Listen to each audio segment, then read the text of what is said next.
The morning air was crisp as she stepped off the bus, clutching a worn leather folder against her chest. Her hands trembled slightly, though whether from nerves or the cold she couldn't quite tell. It had been so long since she'd had a real job, a place to go every morning, a reason to wake up and face the world. Harmony Music Academy stood before her like a palace of glass and stone. Through the tall windows she could see gleaming chandeliers and what looked like oil paintings on the walls. This place screamed money and prestige, and here she was, about to work as a receptionist. She took a deep breath and pushed through the heavy front doors. The lobby was even more impressive inside. A massive crystal chandelier hung from the ceiling, and the floors were so polished she could see her reflection. Classical music played softly from hidden speakers. Everything smelled like expensive furniture polish and fresh flowers. "You must be the new hire," a sharp voice cut through her thoughts.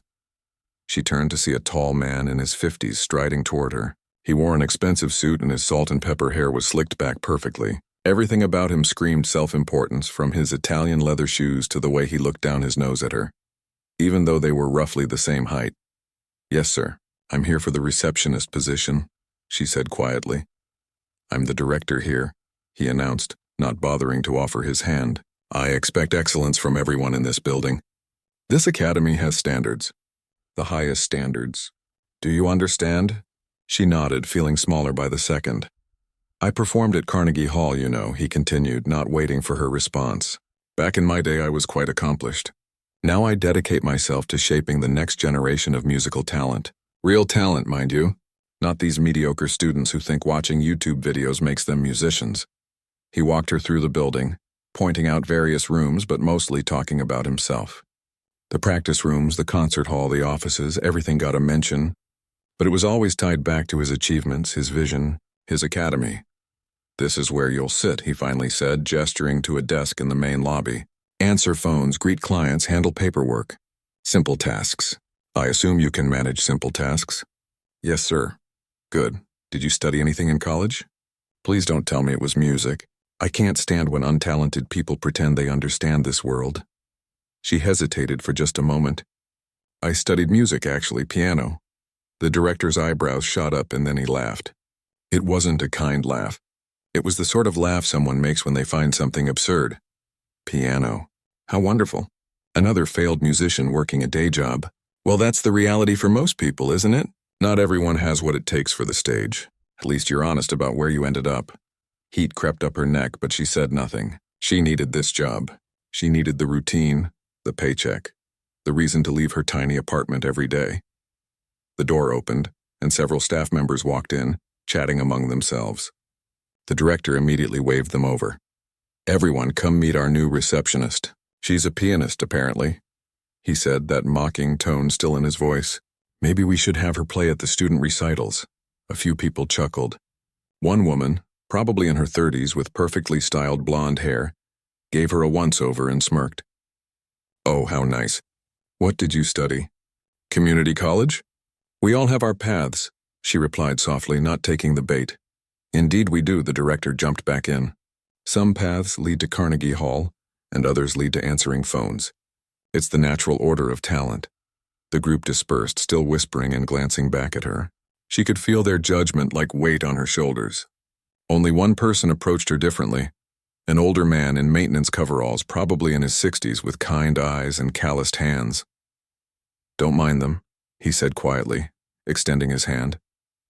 "I'm the janitor here. Been working at this place for 20 years. You'll do fine." She shook his hand gratefully, feeling the first genuine warmth since she'd arrived. The first few weeks crawled by. Every day brought new small humiliations. The director never missed a chance to make a comment about failed musicians whenever she was within earshot. The other staff members treated her like she was invisible, or worse, like she was there for their amusement. One afternoon, while she was organizing files in the supply room, she overheard several teachers talking in the hallway. "Can you believe he hired her? She looks like she shops at thrift stores." "Well, what do you expect? She's just a receptionist. Probably couldn't even play chopsticks properly." I heard she told him she studied piano. The nerve! As if studying something makes you talented. She pressed her back against the wall, closing her eyes, waiting for them to leave. This was her life now. This was what she'd chosen when she decided to come back to the world of music, even if just at its edges. The janitor found her there a few minutes later, still standing in the supply room. "You okay?" he asked gently. "I'm fine," she lied. "You know, I've seen a lot of people come through this place. Teachers, students, staff. Most of them are so busy proving how important they are, they forget what music is actually about." He paused, studying her face. "You're different, though. I can tell. You've got something in your eyes. Something sad, but something real." She blinked back unexpected tears. "I just need this job." "That's all?" "Sure," he said kindly. "But I think maybe this place needs you too. They just don't know it yet." Days turned into weeks, then months. She fell into a routine. Answer the phones, Harmony Music Academy, how may I help you? File paperwork. Smile politely at parents bringing their children for lessons. Watch talented students come and go, their fingers flying over piano keys in practice rooms, their young faces full of dreams she once had. The director never softened. If anything, he seemed to enjoy having her there as a cautionary tale. During staff meetings, he'd make comments like, "We must maintain our standards. We can't all settle for mediocrity like some people." Everyone knew who he meant. She took it all silently. She filed papers. She answered phones. She kept her head down and her past buried deep where no one could find it. But every evening, when the building emptied and she was doing her final checks before locking up, she'd pause by the concert hall. The grand piano sat there in the darkness like a sleeping giant. Her fingers would itch, muscle memory begging her to play, but she never did. She couldn't, not yet, maybe not ever. The janitor would find her there sometimes, just standing in the doorway staring at the piano. "One day," he'd say softly, "when you're ready." She'd nod, not trusting her voice, and they'd walk out together into the evening air. 3 months had passed now. 3 months of being invisible, of being mocked, of being treated like her dreams had been foolish fantasies. 3 months of being small, but change was coming. She just didn't know it yet. The autumn leaves were falling outside the academy windows when everything changed. It was a Tuesday afternoon, ordinary in every way until it wasn't. She was at her desk, sorting through registration forms for the upcoming semester, when the director's office door flew open. He stormed out, his face red, phone pressed against his ear. "What do you mean you can't make it?" "This is tonight. The fundraiser is tonight." His voice echoed through the entire lobby. Staff members poked their heads out of offices. Students in nearby practice rooms stopped playing. Everyone could hear the panic in his voice, something nobody had ever witnessed before. "A family emergency?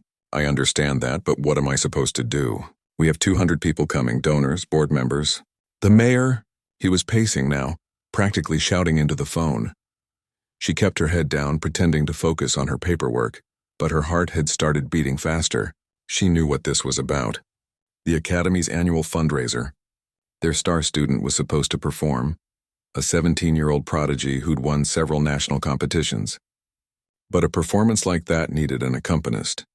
The director ended the call and immediately started dialing another number. Then another. Then another. Each conversation went the same way. Apologies, explanations, rejections. Every professional pianist in the city was either already booked or couldn't learn the complicated piece on such short notice. An hour passed. Then 2. The blonde woman from the administrative office tried to calm him down. "Maybe we could use a recording? Just have the student play the solo sections?" "Absolutely not," he snapped. "This is supposed to showcase our excellence. Playing with a recording is what amateurs do. I built this academy's reputation on live performance, real musicianship." By late afternoon, the director looked like he'd aged 10 years. His perfect hair was disheveled from running his hands through it. His tie was loose. He'd called everyone in his contact list twice. She finished her work for the day and gathered her things. As she walked past his office, she could hear him on another call, his voice now desperate rather than angry. "Please, there must be someone. Anyone." "It's Rachmaninoff. Yes, I know it's difficult." "No, I understand. Thank you anyway." The janitor was mopping the lobby floor when she passed him. He gave her a knowing look but said nothing. She made it halfway to the front door before stopping. Her hand on the door handle, she stood there for a long moment. Behind her, she could hear the director making another frantic call. Something inside her stirred. something she'd kept buried for so long she'd almost forgotten it was there. She turned around and walked back. The director was slumped in his chair, staring at his phone like it had personally betrayed him. He didn't notice her standing in his doorway at first. "Excuse me," she said softly. He looked up, annoyance flashing across his face. "What? I'm in the middle of a crisis here. If it's not urgent, it can wait until tomorrow." "I know you need an accompanist," she said. "For tonight." He let out a bitter laugh. "Yes, thank you for that brilliant observation. Unless you know a professional pianist who can learn Rachmaninoff's Second Piano Concerto in 3 hours, I suggest you leave me alone." She took a breath. "I could do it." The silence that followed was deafening. He stared at her like she'd just spoken in a foreign language. Then he started laughing. Really laughing. Not the polite chuckle he used at cocktail parties, but a deep, cruel laugh that came from his belly. "You? You could play Rachmaninoff?" He stood up, walking around his desk. "The receptionist who studied music at some no-name school thinks she can perform one of the most technically demanding pieces in the classical repertoire." Other staff members had gathered in the hallway now, drawn by the commotion. The blonde woman was there, arms crossed, smirking. 2 of the senior teachers stood behind her, whispering to each other. "This is rich," the director continued, his voice dripping with mockery.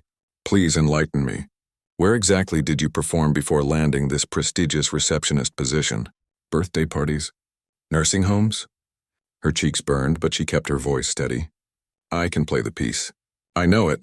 You know it," he repeated, shaking his head. "Do you have any idea what's involved? The technical precision required? The emotional depth? The sheer physical stamina?" "Yes," she said simply. "I know." He walked closer to her, and she could see the desperation mixed with contempt in his eyes. "Tell you what," he said loudly, making sure everyone in the hallway could hear. "If you can actually play this piece, really play it at performance level, I'll quit my job right now. I'll walk out of this academy and never come back." Gasps rippled through the gathered staff. Someone giggled nervously. "You can't be serious," the blonde woman said. "She's a receptionist." "Oh, I'm completely serious," he replied, never taking his eyes off her. "Because there's no way she can do it. This will be a good lesson for everyone here about knowing your limitations, about understanding the difference between amateur dabbling and real musicianship." He strode past her, heading toward the concert hall. The growing crowd followed like this was the best entertainment they'd seen in months. She walked behind them, her legs feeling weak, but her mind strangely clear. The janitor caught her eye as she passed, giving her the smallest nod of encouragement. The concert hall was dim, lit only by the last rays of evening sun coming through the tall windows. The director flipped on the stage lights, and the grand piano seemed to glow under their brightness. "Well," he said, gesturing dramatically toward the instrument, "let's see this hidden talent of yours. I'll even make it easier for you. Just play the accompaniment for the second movement. That's the part scheduled for tonight." He walked to a cabinet and pulled out the sheet music, slapping it down on the piano's music stand. "There you go. Everything you need." The crowd had grown larger. Students who'd been practicing had abandoned their instruments to watch. More teachers appeared. Even some parents who'd been waiting for their children joined the audience. She walked to the piano slowly. Her fingers felt cold. Her heart was pounding so hard she thought everyone must be able to hear it. "Any time now," the director said, checking his watch. "Though I appreciate that you're building suspense." "Very theatrical." The blonde woman laughed. Others joined in. She sat down on the bench. The piano was a beautiful instrument, a Steinway concert grand. She adjusted the seat height, positioned her feet on the pedals. Her hands hovered over the keys. For a moment, she was back in another time, another life. When her fingers touched these keys, there was no going back. Everything she'd hidden, everything she'd run from would come rushing back, but maybe that was okay. Maybe it was time. She placed her hands on the keys and took one final breath. The director leaned against the wall, arms crossed, that smug smile still on his face. The crowd watched with a mixture of curiosity and anticipation of her failure. She began to play. The first notes filled the hall, soft and gentle, like rain beginning to fall. Her fingers moved across the keys with a certainty that surprised even her. It had been so long, but the music was still there, waiting inside her all along. The smirk on the director's face started to fade. The music started softly, almost hesitantly, like someone testing the water with their toes. But within seconds, something shifted. The notes began to flow with a confidence that made the air in the concert hall feel different, heavier somehow, charged with something invisible but undeniable. Her posture changed. The hunched shoulders straightened. Her head lifted. The nervous receptionist who'd walked to the piano just moments ago seemed to disappear, replaced by someone else entirely. Someone who belonged at that instrument. The melody grew stronger. Her fingers danced across the keys with impossible precision, hitting every note exactly where it needed to be. The sound wasn't just technically correct, it was alive. Each phrase breathed. Each crescendo swelled like an ocean wave building strength before crashing onto shore. In the audience, the giggles stopped. The whispers died away. One by one, mouths fell open. The director pushed himself off the wall, standing up straight. His arms uncrossed slowly. The smug smile had vanished completely, replaced by confusion, then disbelief. She moved into the more complex section, where the accompaniment required both hands to work independently, creating layers of sound that intertwined like threads in an intricate tapestry. Her left hand played the deep rolling chords while her right hand sang out the melody, and somehow she made it sound effortless, like breathing. "Oh my God," someone whispered in the back. The blonde woman's smirk had frozen on her face, then melted into something like shock. She took a step closer, squinting at the pianist as if trying to understand what she was seeing. The music built and built. Rachmaninoff had written this piece to be passionate, sweeping, emotional. Most pianists approached it with technical precision but struggled to find its heart. She didn't just find it, she ripped it open and showed everyone what lived inside. Her fingers flew over the keys in passages that would make professional pianists nervous. Not a single note was missed. Not a single phrase fell flat. She leaned into the dramatic moments, pulling back for the tender ones, creating contrasts that made the music feel like a story being told. The janitor stood near the back, leaning on his mop, a knowing smile on his weathered face. He'd seen something in her from the beginning. Now everyone else was seeing it too. Students stood frozen, some with their hands over their mouths. The parents who'd been waiting in the hallway had moved closer, drawn by the sound. One woman had tears streaming down her face, though she probably didn't even realize it. The music swelled to its climax. Her whole body moved with it now, swaying slightly, feeling every note not just in her fingers but in her chest, her bones, her soul. This was what music was supposed to be. Not performance for ego, not technical showing off, but genuine emotion transformed into sound. As she approached the final section, the director stumbled backward slightly, his hand reaching for the wall to steady himself. His face had gone pale.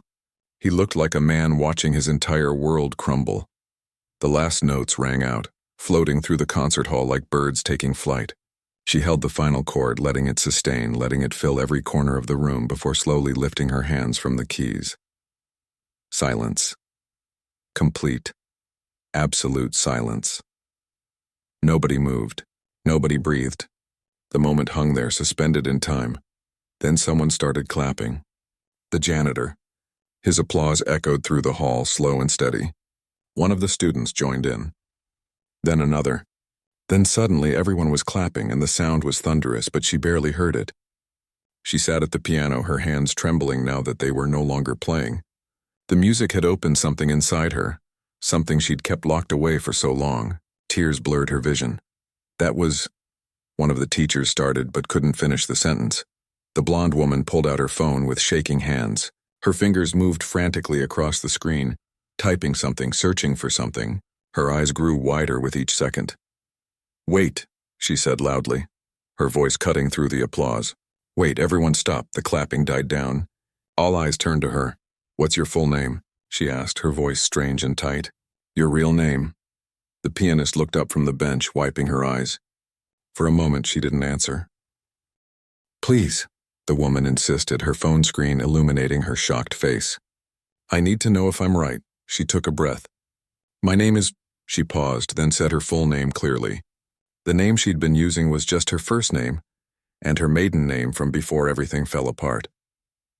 The blonde woman's phone nearly slipped from her hands. Oh my God, it's you." She turned the phone around, showing the screen to the people nearest her. Whatever they saw made them gasp. One teacher actually backed up as if proximity to the piano had suddenly become dangerous. "What?" the director demanded, his voice hoarse. "What are you talking about?" "Don't you understand?" the woman said, her voice rising with excitement and disbelief. "That's not just some receptionist. That's her, from 15 years ago. The competition, the concerts, the recordings. That's—" She trailed off, still staring at the phone screen. Others were pulling out their phones now, searching, finding. The concert hall filled with the glow of screens and the sound of shocked exclamations. An older teacher, one who'd been working at the academy for decades, moved closer to the piano. She studied the face of the woman sitting there, really looked at her for the first time in 3 months. "The International Tchaikovsky Competition," she said slowly. 1998. You were 19 years old, the youngest winner in history at that time. More gasps rippled through the crowd. You performed with the Berlin Philharmonic, the London Symphony. You recorded 3 albums that won major awards. Critics called you the voice of a generation.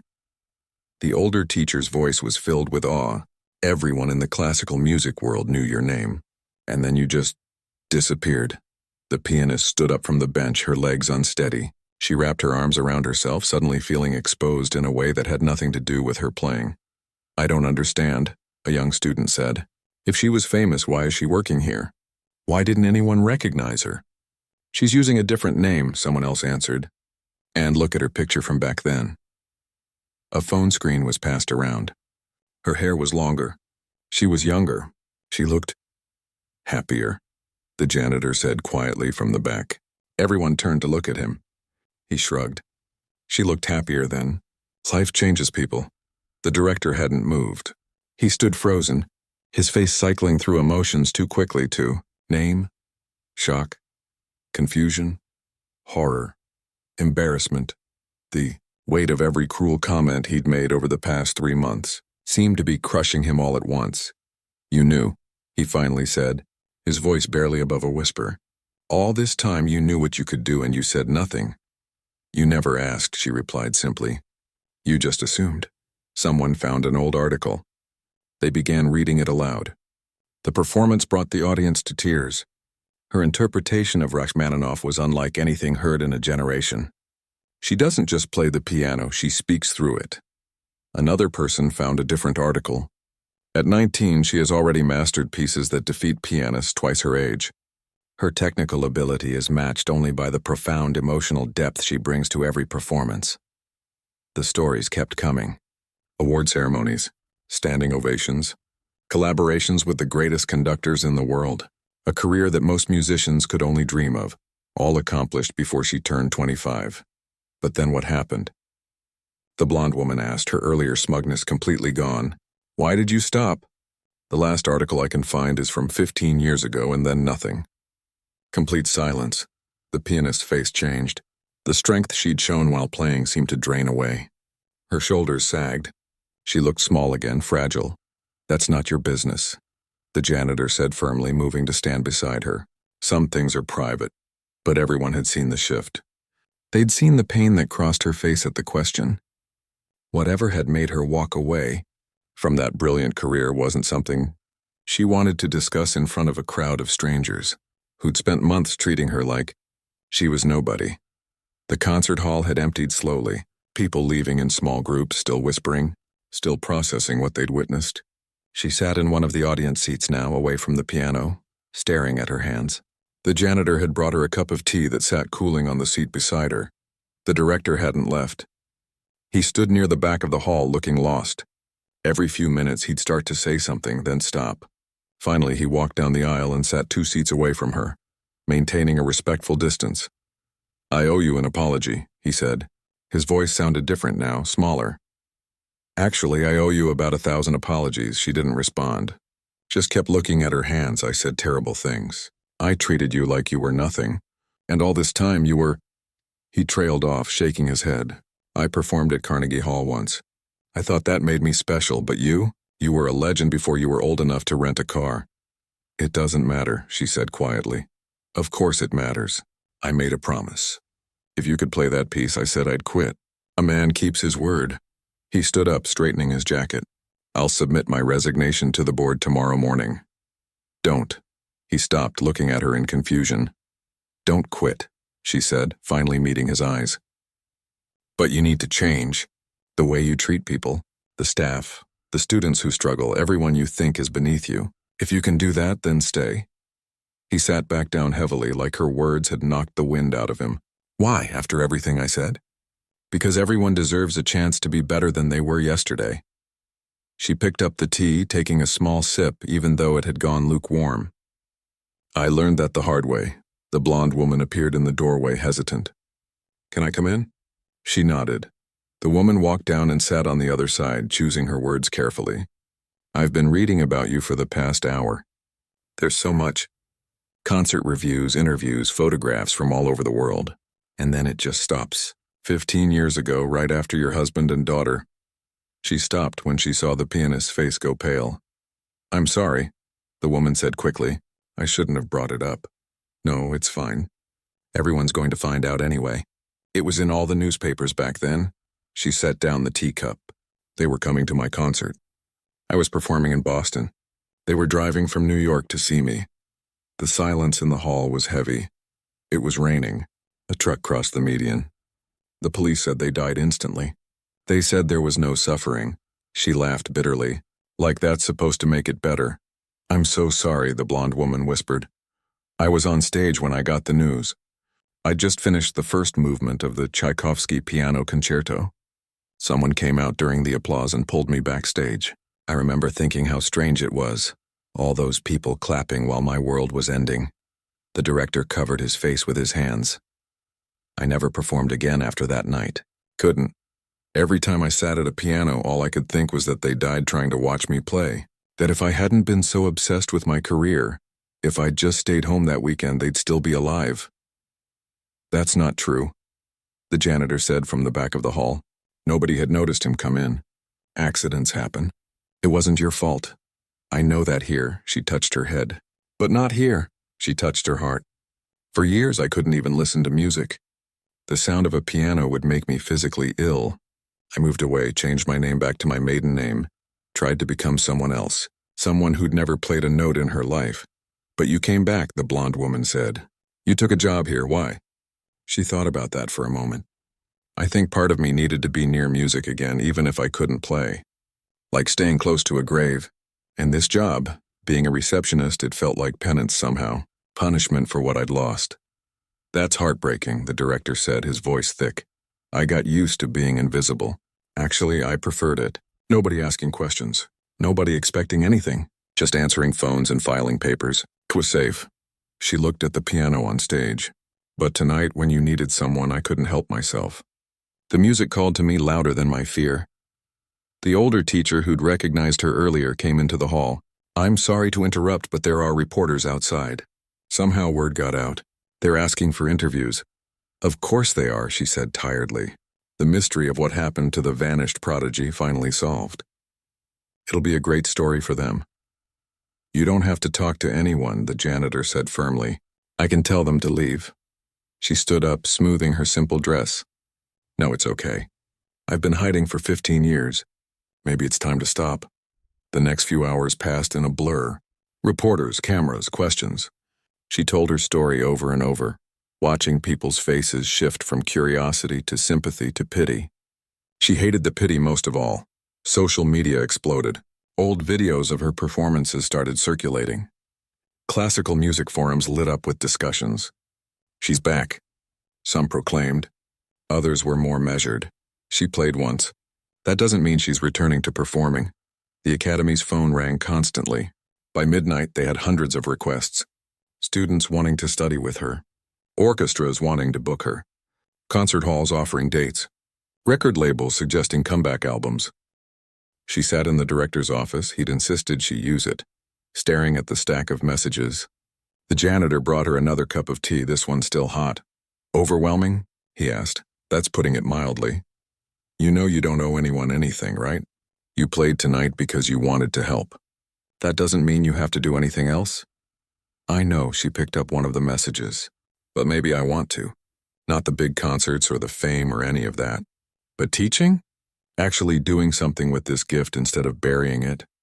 That might be good? The director knocked on his own office door, which would have been funny under different circumstances. The board wants to meet with you tomorrow. They're prepared to offer you any position you want. Name your price, your hours, your terms. I don't want special treatment, she said. With respect, you deserve special treatment. You're one of the greatest pianists of your generation. Having you here would transform this academy. She thought about that, about transformation, about change, about becoming something new while honoring what had been lost. I'll teach, she said finally. Part-time, small classes, and I want to keep doing some receptionist work too. The director looked confused. Why would you want to do that? Because those 3 months taught me something. Taught me that music isn't about prestige or status. It's about connection. And the person who answers the phone, who makes people feel welcome when they walk in, who files the paperwork that keeps everything running, that person matters too. Every role matters. The blonde woman who'd been standing in the doorway spoke up. I judged you. From the first day, I thought I was better than you because of my position, my education. I'm ashamed of that now. Don't be, she replied. Use it. Let it make you kinder. As dawn broke over the city, she stood alone in the concert hall one more time. The piano waited on stage, patient and silent. She walked to it slowly, sat down and placed her hands on the keys. This time, she played something different. A lullaby she used to play for her daughter at bedtime. Simple notes, gentle melody. Tears streamed down her face as she played, but they weren't just tears of grief anymore. They were tears of healing, of forgiveness, of beginning again. 6 months had passed since that night. The academy looked the same from the outside, but everything inside had changed in ways both big and small. She still arrived early most mornings, but now she split her time between the reception desk and a private teaching studio upstairs. True to her word, she'd kept both roles. Some days you'd find her answering phones and greeting visitors. Other days she'd be working with students, guiding their fingers across piano keys, helping them find the emotion behind the notes. The director was different too. He'd started saying good morning to the custodial staff. He learned everyone's names, including the part-time workers he'd never bothered to acknowledge before. When students struggled, he encouraged them instead of dismissing them. It wasn't an overnight transformation, but every day he tried a little harder to be better than he was yesterday. I've been thinking about what you said, he told her one afternoon. They were having coffee in the teacher's lounge, something that would have been unthinkable months ago. About how every role matters. I spent 20 years believing that only the performers were important, that everyone else was just supporting cast. And now? She asked. Now I see how wrong I was. Last week when the heating system broke, do you know who saved us? The maintenance team. They worked through the night to fix it before the winter concert. Those students were able to perform because someone fixed pipes in a basement. That matters just as much as hitting the right notes. She smiled. You're learning. I had a good teacher. He paused. I never properly thanked you for not letting me quit. I would have lost everything. You would have found something else, but I'm glad you stayed. The blonde woman from administration had become one of her closest friends at the academy. She'd apologized so many times in those first few weeks that finally she'd had to tell her to stop. I can't stop thinking about it, though, she'd said. The way I treated you. The things I said. Then use that feeling, she'd replied. Let it make you see people differently. Really see them. Not their job title or their clothes or their apparent status. See them? Now the woman made a point of learning something real about every new hire. Their dreams, their struggles, their stories. The academy felt warmer because of it. The janitor had been promoted to facilities director, much to his amused surprise. I'm still going to mop floors, he insisted. Just because my title changed doesn't mean the work is beneath me. She'd hugged him when she heard the news. You were the only one who saw me as a person from the beginning. That's because I've lived long enough to know that the measure of someone has nothing to do with what they do for a living, he'd said. It's about how they treat people when nobody's watching. Her teaching style surprised everyone. She was patient with mistakes, encouraging with small victories, and somehow made even the most technically challenging pieces feel achievable. But she did something else too, something no other teacher at the academy had thought to do. She gave special attention to the students who struggled most. The ones who'd been told they didn't have talent. The ones who came from families who couldn't afford private lessons before. The ones who were older, starting late, convinced they'd never be good enough. Music isn't about being perfect. she told one discouraged teenager who'd been failing his exams. It's about being honest. Play with your heart, and the technique will follow. 3 months later, that same student performed at a recital. He wasn't perfect.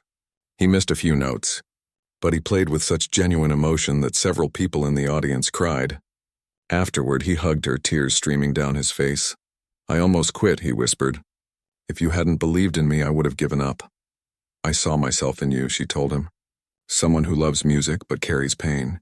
That's not weakness. That's your strength. That's what makes your playing real.